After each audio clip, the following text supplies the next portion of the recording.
Next है हमारे पास last topic classical mechanics का लॉरेंज इनवेरिएंट।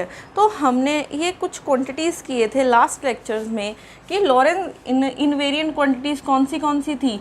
ई डॉट इसका अगर स्क्वायर करेंगे, बी वेक्टर का स्क्वायर करेंगे, ये क्या आ जाता है, कांस्टेंट। ठीक है, उसके बाद एक हमने और की थी कि ई डॉट बी आपके पास क्या आ जाता है, constant.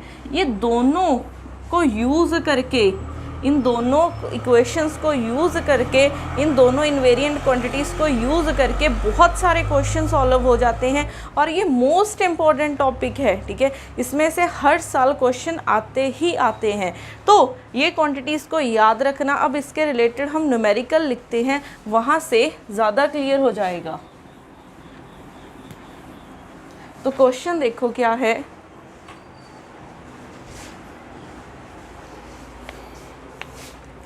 Example first, in an inertial frame, uniform electric and magnetic fields E and B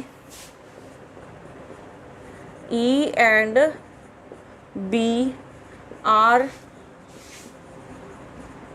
perpendicular to each other and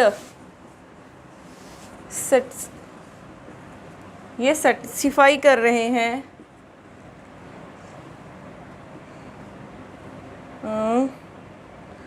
कि ई स्क्वायर ये गिवन है हमें equal to 29 in another inertial frame which moves at a constant magnetic field, constant velocity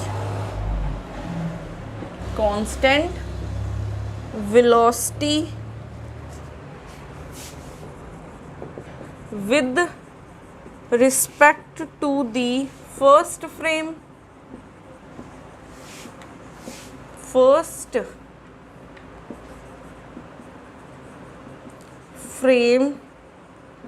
the magnetic field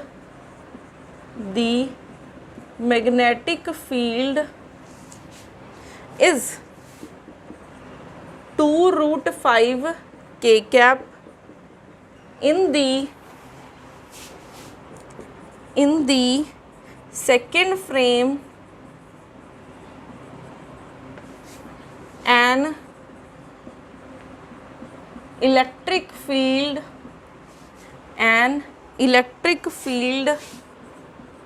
consistent with the previous observations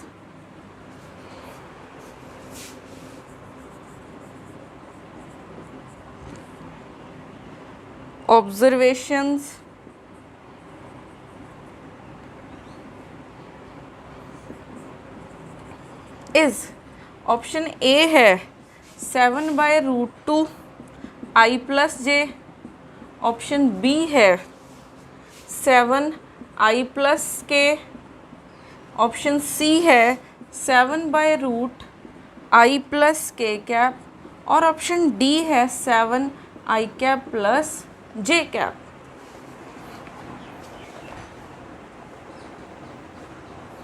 तो यहाँ पे हमें क्या given है, एक इनर्शियल फ्रेम है जो uniform electric and magnetic field क्या है, E and B are perpendicular to each other and वो रिलेशन सेटिस्फाई कर रहे हैं। ई का स्क्वायर माइनस बी का स्क्वायर किसके इक्वल है, 29 के इक्वल है। In another inertial frame which moves at a constant velocity with respect to the first frame, the magnetic field हमें given है, ये given है 2√5, क्योंकि अनदर इनर्शियल फ्रेम है तो डैश मान लेते हैं। In the second frame an electric field consistent with the previous observation, electric field की वैल्यू हमें फाइंड करनी है, मीन्स इसकी वैल्यू हमने फाइंड करनी है। तो ये क्या हो जाएगा, अब देखो हमने किया था कि E² माइनस B² क्या है, कांस्टेंट होता है, ठीक है, मीन्स ये कांस्टेंट तो नहीं बोल सकते, इसको हम बोल सकते हैं कि ये क्या है, एक इनवेरिएंट क्वांटिटी है। तो अगर ये एक इनवेरिएंट क्वांटिटी है तो एक फ्रेम में देखो चाहे इसको दूसरे फ्रेम में देखो सेम ही मिलेंगे आपको रिजल्ट। इनवेरिएंट का तो यही मतलब होता है कि एक इनर्शियल फ्रेम में देखो चाहे दूसरे में देखो सेम वैल्यूज़ मिलेंगी। तो अगर इसकी वैल्यू 29 है, ठीक है, इसकी वैल्यू कितनी है 29, तो इसकी भी 29 हो जाएगी, इसकी भी क्या हो जाएगी 29 हो जाएगी। अब हमें b की वैल्यू गिवन है, कितनी गिवन है 2√5, 2√5 का स्क्वायर करना है। तो यहाँ से आ जाएगा E² 4 × 5, ये आ जाएगा 20, ठीक है। ये हमारे पास 2√5 गिवन है ना, तो ये हो जाएगा आपके पास 20, तो 29 - 20 इज इक्वल टू E², ठीक है। तो यहाँ से ये आ जाएगा 9 is equal to E²।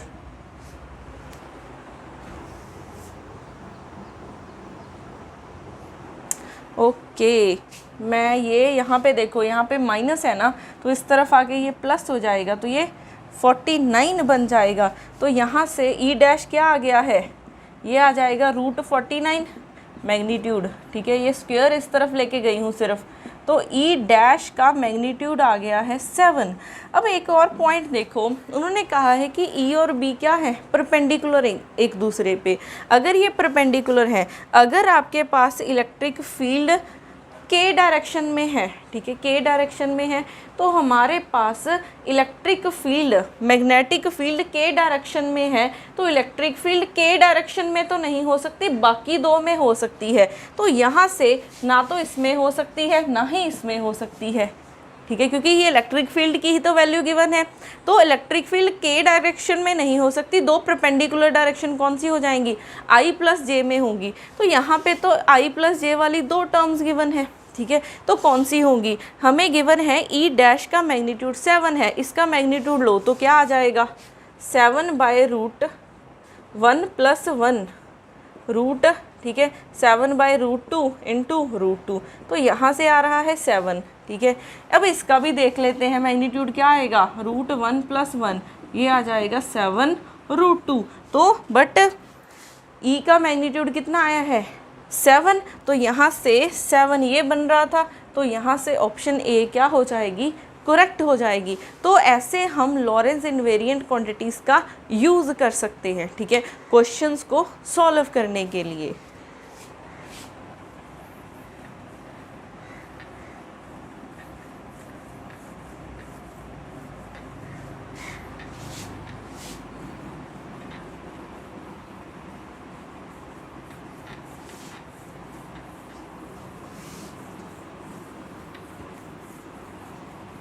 Next question है,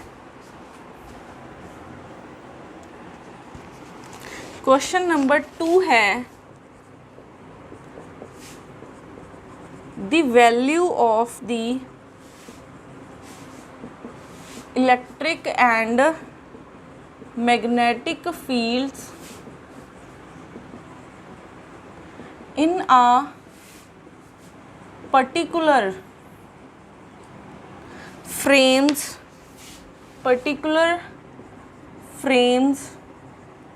are, E की वैल्यू गिवन है 3x cap + 4y cap and B की वैल्यू गिवन है 3z cap. An inertial frame, अच्छा, an inertial observer moving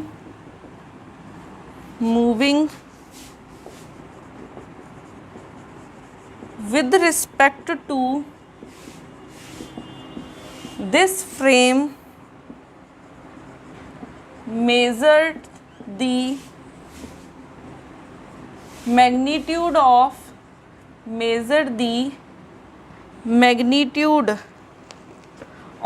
the electric field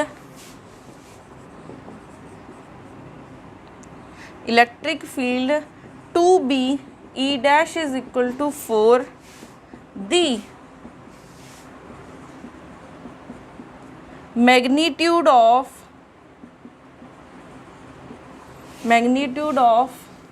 magnetic field B dash measured by him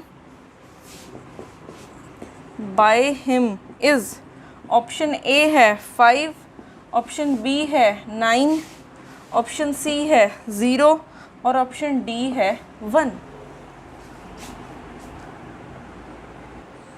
तो यहाँ पे हमें ई और बी गिवन है, ठीक है, ई डैश भी गिवन है, बी डैश फाइंड करना है। अब यहाँ पे देखो हमने लॉरेंज इनवेरिएंट क्वांटिटी की थी, वो क्या थी, इसका मैग्नीट्यूड का स्क्वायर, ठीक है। ये आप किसी भी फ्रेम में देखो सेम मिलेगा आपको, ठीक है, चाहे इस फ्रेम में देखो इस फ्रेम में देखो, दोनों क्वांटिटी सेम होती हैं।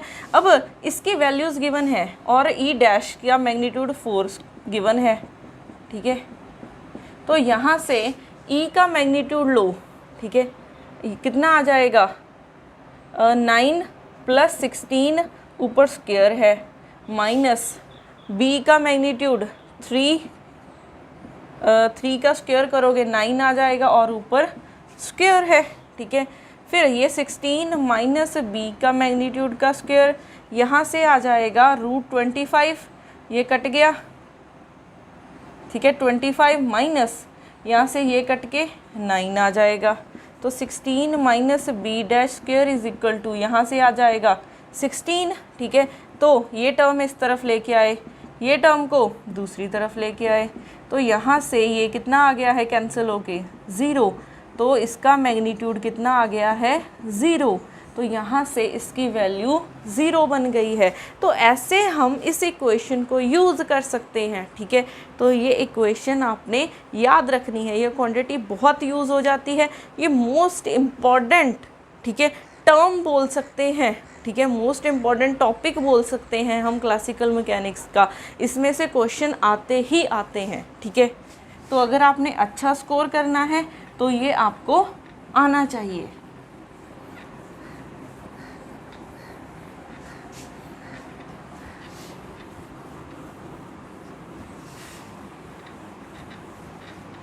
नेक्स्ट, ठीक है, अब हम नेक्स्ट लेक्चर में आज ये क्लासिकल मैकेनिक्स, ठीक है, इतने ही वीडियोस थी क्लासिकल मैकेनिक्स की। नेक्स्ट लेक्चर में हम नेक्स्ट सब्जेक्ट स्टार्ट करेंगे।